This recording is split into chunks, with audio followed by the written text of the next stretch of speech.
The network marketing industry has changed dramatically in the last decade.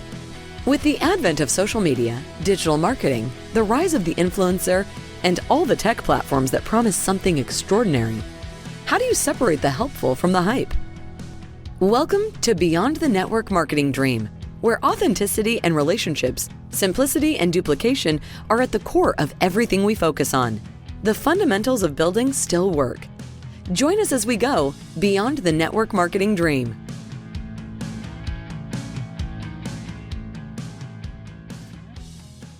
Hey, welcome to another episode of the podcast. This is Patrick Shaw, and I am here with Todd Falcone. And Todd, we ran into each other about a decade ago almost at an A&MP event. And you are not only building in the field, but you've been a coach and a trainer in the space for a really long time. Share a little bit of your backstory as we dive in here. Yeah, no, I'd be happy to. Great to connect and great to be here with you. Been in the network marketing space for 33 years, I think, if we go back to when I first began.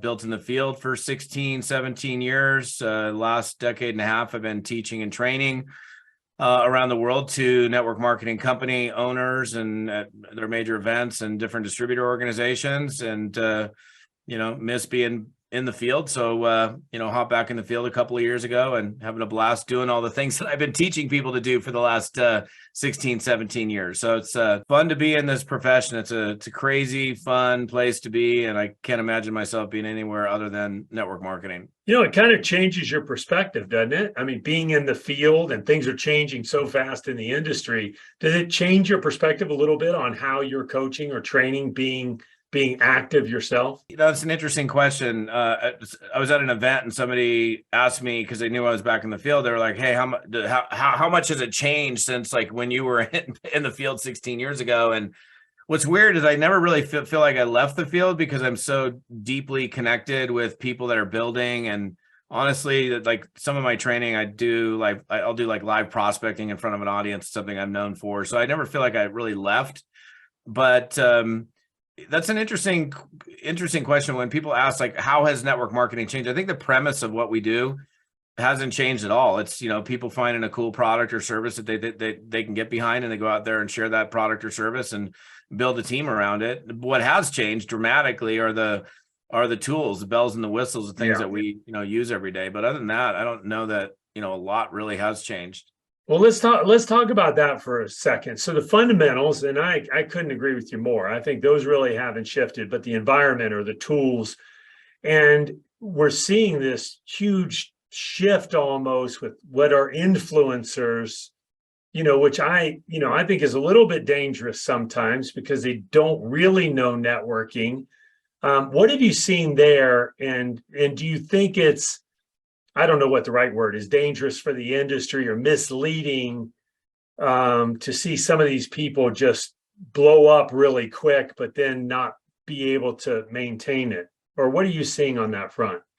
Well, I guess it depends on what we're talking about with influencers. Like if we're talking about some big Instagram influencer and they get behind a product, like somebody who has a, big following, right? That's why we call them an influencer, because they have a big following. Most influencers on Instagram, let's just pick on Instagram for a second. Like they'll figure out a way to monetize their following through, some kind of brand offering, whatever it is, in or out of network marketing. And, a lot of those people have, found network marketing companies. There's one in particular I'm thinking about that came out recently that, she has a huge following, like a couple million plus people, and she's well liked and well respected. And she recently partnered with a network marketing company. The interesting thing about that is, I think with most influencers, they're really driving product sales more than building teams. They're going to go out there and say, hey, this is my product. I love this stuff. Check it out, try it out, go here. And so that's what they're, what I see with those types of influencers, that's what they're doing. They're driving pure product sales. It's almost like they're a quote affiliate for a network marketing company. I mean, even some network marketing companies call their reps affiliates. So, but most of those people aren't building teams. So, I think also it depends on the company and the comp plan that they're attached to, because obviously comp plans dictate behavior. And so if a comp plan pays out well for customer acquisition, I think that's a good match for an influencer, knowing full well that that influencer is probably never going to be a business builder. Not to say never, but most of those people are just product and getting paid. And how does that, that brings up a great point, right? How a company designs a comp plan, who their target audience is based on that product, who they're trying to recruit, and vice versa. If you come at it from a distributor perspective, what kind of company should you be looking for based on your particular interest?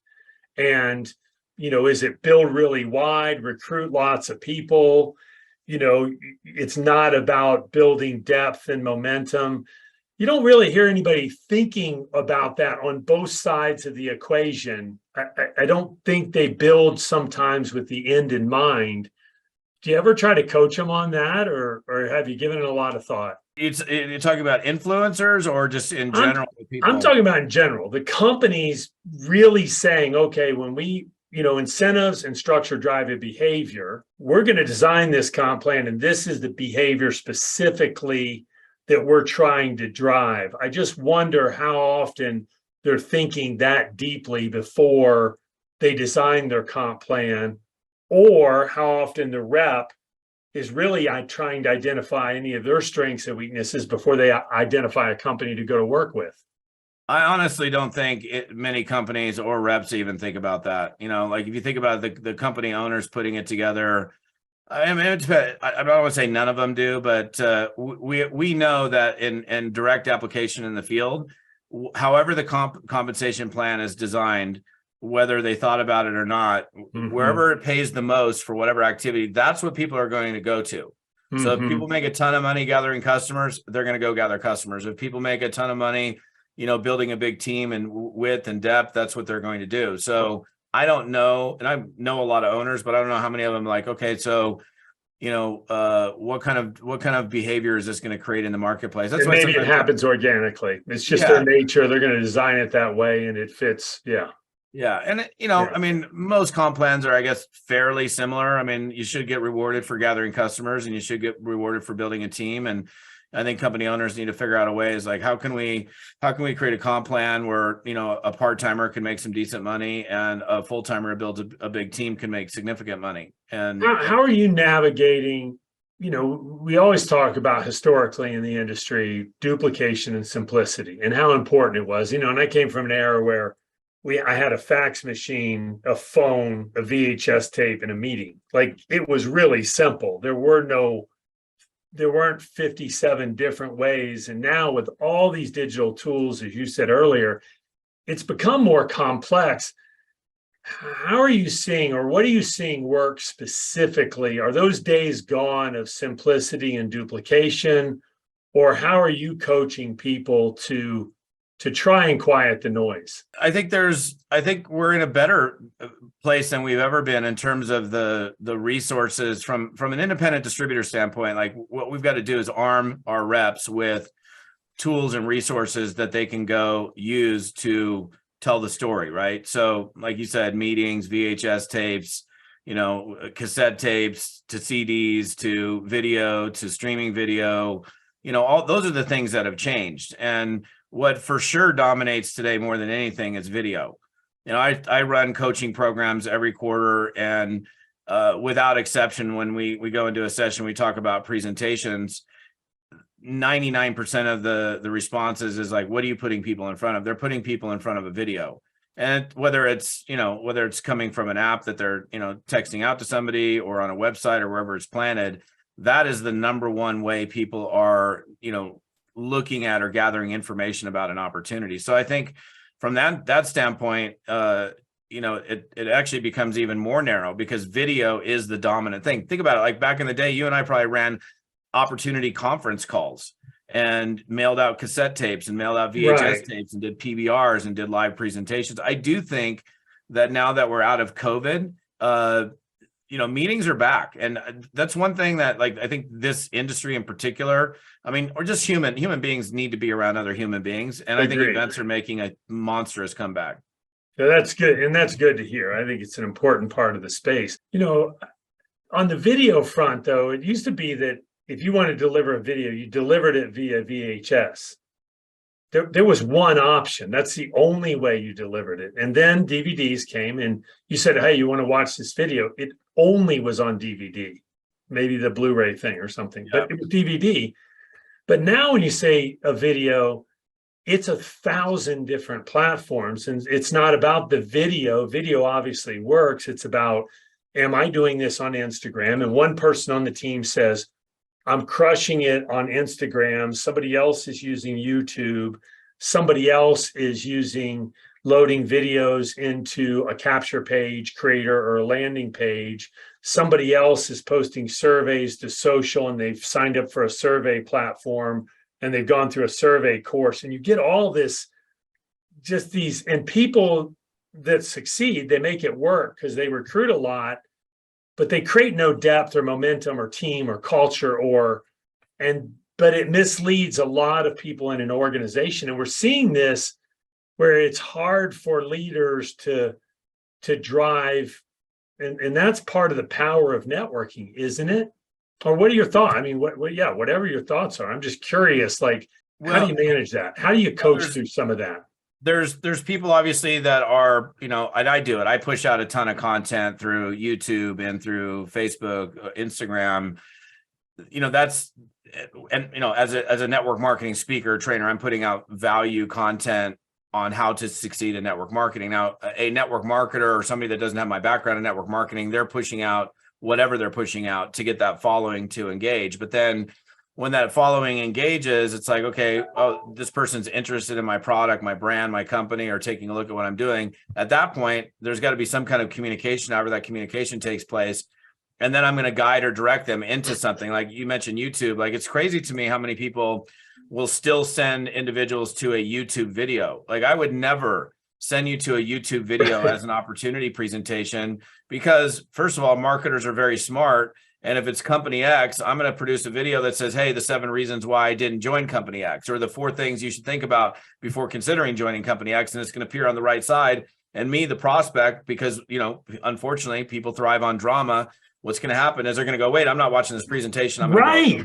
But it's crazy the amount of companies that are still doing this stuff. I mean, that's see it all the thing. time, Like, YouTube is selling advertising to your competitor to run it on that space where your video is being played. And I don't think a lot of companies understand how important, but you got to offer them something better than what this hodgepodge of people in the organization are doing. Otherwise, you can't create any momentum. There's too much distraction on Facebook, because if I'm watching you on Facebook and you're giving a presentation, there's squirrels everywhere. So I'm going to go follow the squirrel.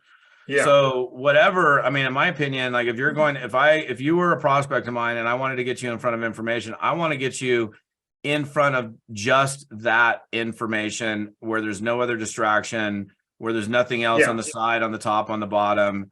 And then, putting, obviously I'm founder, CEO of RapidFunnel, putting all that aside, right? We think we have solutions for that. But what does the average person do now? They go in, train an organization, and put that all aside and say, okay, what do you teach an organization to do? Like, what do you say to everybody in that room?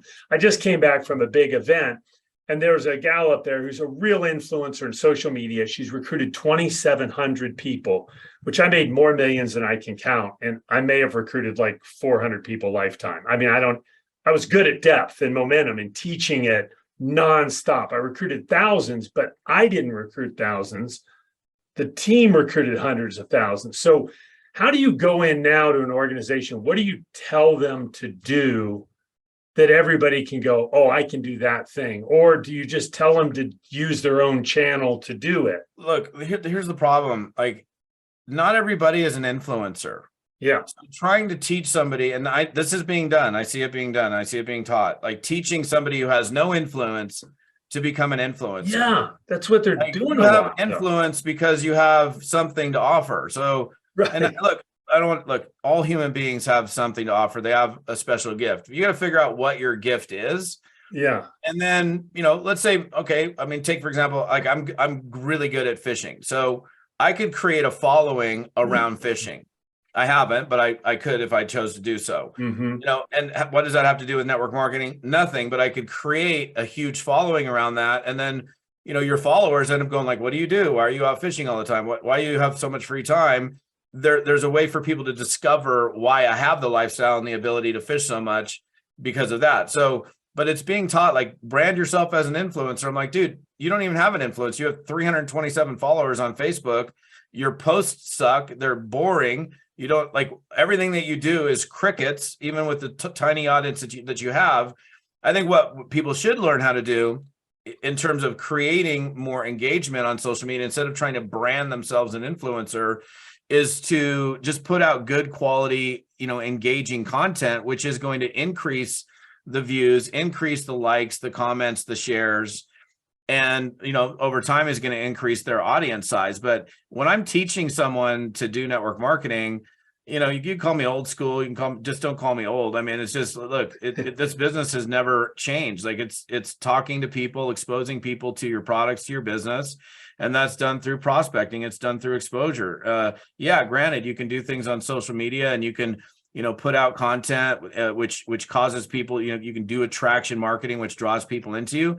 But if you're going to recruit that person into your business or sell them your product, you have to reach out to those people, whether it's on a message or a text or a phone call. That still has to be done. That's the activity that leads to revenue. Yeah. And that's and I haven't been in the field lately, and I'm thinking, if I went to somebody on my team and I said, look, I need you to come up with content that's interesting, just right there. It's like, you need me to what?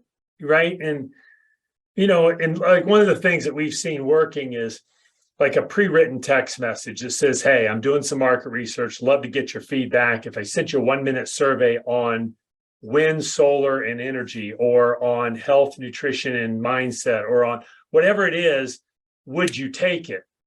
Now that's something, especially if it's pre-written, I can get every single person to text it, send it on WhatsApp, Telegram, social, Messenger, whatever, and I can get everybody to do that. And then if they don't respond, you send them a question mark, and then they do respond 90% of the time.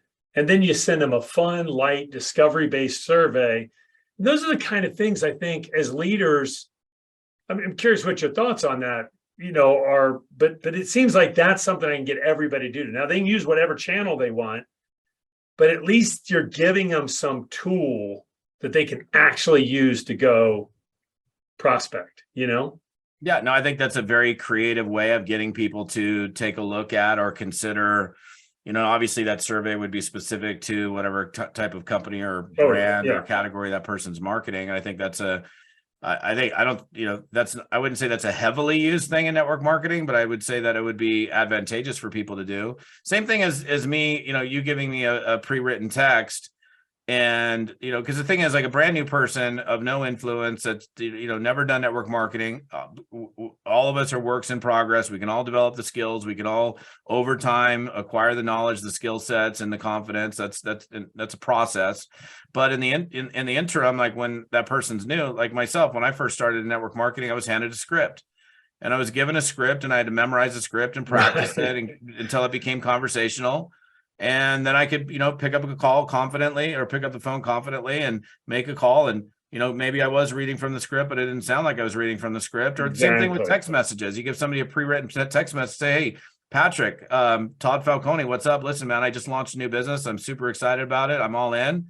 You're one of my best friends. I'd love to show this to you. If I sent you this 15-minute video, would you take a peek at it? Giving them the words to use. And that's then, it. Yeah. I think that's so powerful. And it seems so simple, but you tell the average person, hey, I just need you to send them a text and invite them to watch this video. And then the person sits there on their phone for like 15 minutes, frozen, trying to figure out what 10 words go in the text versus just saying, here are the words. Here's the video. Here's the survey. Deliver it this many times today. Like, I think sometimes we've lost it. I told you I went to this training and I was just like, this gal was obviously successful, but she's telling them all to become influencers, that they have to build their brand. They have to become a thought leader. and they have to, and it's just like, wow, I don't know how you create momentum and duplication and build depth, No, I mean, not look again. I mean, if somebody could look at what they do, and if they're good at something, whatever that thing is, and most people can create a following around something that they have a level of expertise in, whatever that is, skiing, fishing, knitting, who knows, whatever. I mean, I got guitars hanging in my background. You could create a huge following just teaching guitar. Of course, none of that has anything to do with network marketing, but what you're doing is you're creating an audience where you have something in common with that audience. The fact that you are both musicians, or the people that are following you want to be musicians. Right. And, that's going to create an audience for you where you could monetize that. But again, if you were starting, if I decided to start a YouTube channel and doing guitar instruction, and I started today, I've got no people, then I got 2, then I got 3. And these are followers. So this is not, and I'm doing that to go grow my network marketing business. It's going to be, who knows how long, a year or 2 years before I pull any business out of that. Instead, Right. I'd rather have my new person going, okay, who are the 10 sharpest people that let's go talk to those people and put them in front of a video. Well, everybody should know about Todd. He moved to the Pacific Northwest, and he's obviously a guy of many talents: guitar, fishing, mountain biking. I mean, you're all in out there, Todd. How do people? A couple questions for you, real quick. If, as a distributor, what's the one book that you might say? And I know there's tons of them for you, but what's one book you might throw out right now from a distributor or rep, agent in the field, associate in the field? What's one book you think that maybe is a little bit more advanced that people should read? I mean, honestly, that's not even an advanced book, but it's always on my desk. It's literally right here. It never leaves my desk. It's called The Success Principles by Jack Canfield. That book is like, principles never change. Mm-hmm. And if you're applying the proper principles to whatever business that you're in, you're going to succeed. Now, it's not a prospecting book. It's not a recruiting book. It's not a networking book. It's a success book. And literally, it's like right here. I'm looking at it. I can't find mine, but it's sitting here somewhere, and it reminds me, it's such an extraordinary book. Yeah. And you can read it and reread it and read it again. And, I mean, we started going to like book recommendations. We'd be here for the next 9 hours, but then there are so many great books that, you can read. And one thing I like about books is they're so cheap. It's like the cheapest investment you could ever make, right? Right. Like somebody goes and buys like an audio program from me or something, they're going to spend $300, $400, $500 on something. And it's, it's great, but you can get so much knowledge for $10.95, $9.95, $22.95, or whatever a book costs you, and keep that next to your nightstand and be reading that stuff. That's something we got to be doing every day anyhow. It's just and how about from an enterprise, a company level, right? Companies trying to support their field. Obviously, the perspective is a little different there. Anything that jumps out at you there?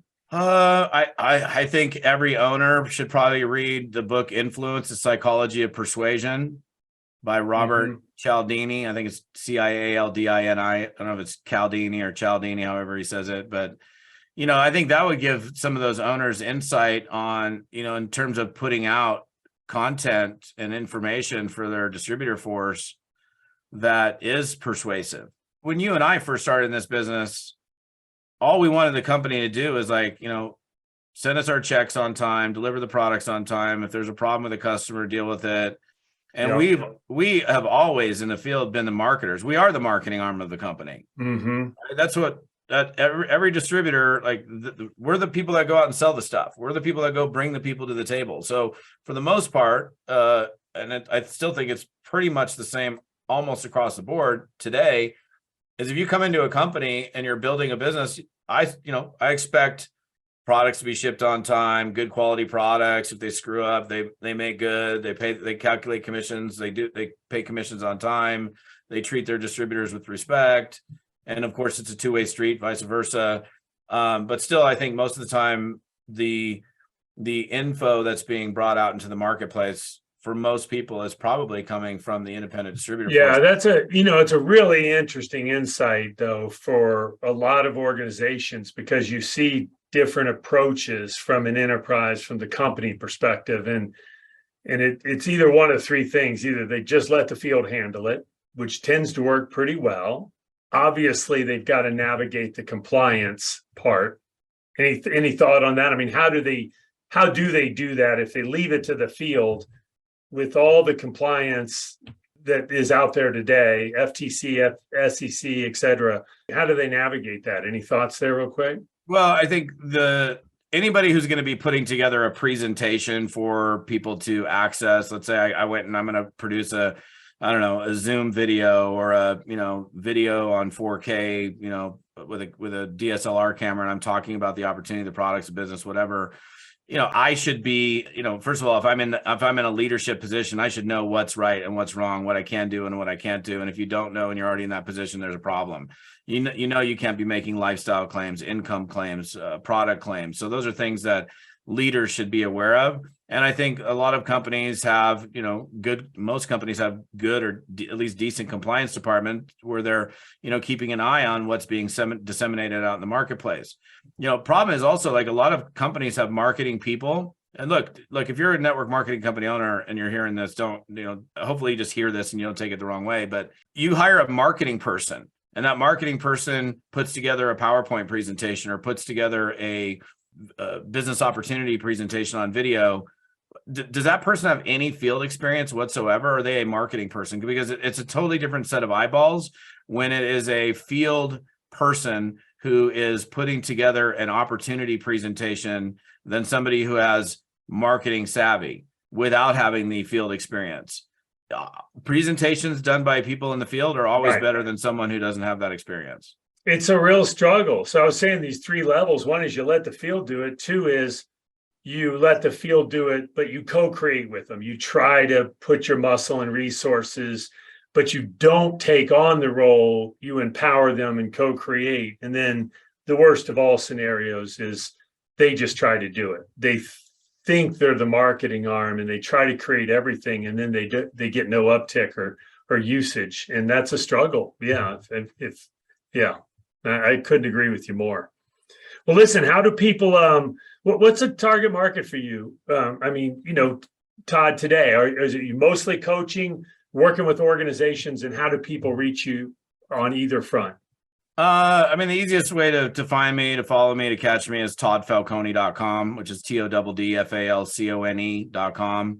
I push out new, fresh content on video every Monday that gets ripped into a podcast. And, I'm just pushing out value to I'm serving hired by company owners to come in and speak for their, national conventions or whatever. But I'm really there to serve the needs of the distributors. You might write the check to me for me to come in and speak to your people, but you're having me come in to inspire these people and to teach them to be better, to be able to do more, to feel more comfortable and confident in building a distributor network. So, I work with leaders in the field, and I work with company owners who have me come in and, do their national conferences or international events, Super Saturdays. So kind of all of the above.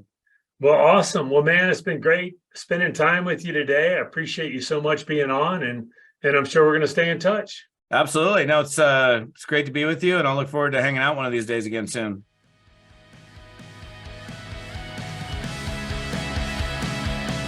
Thank you for listening to Beyond the Network Marketing Dream with Patrick Shaw.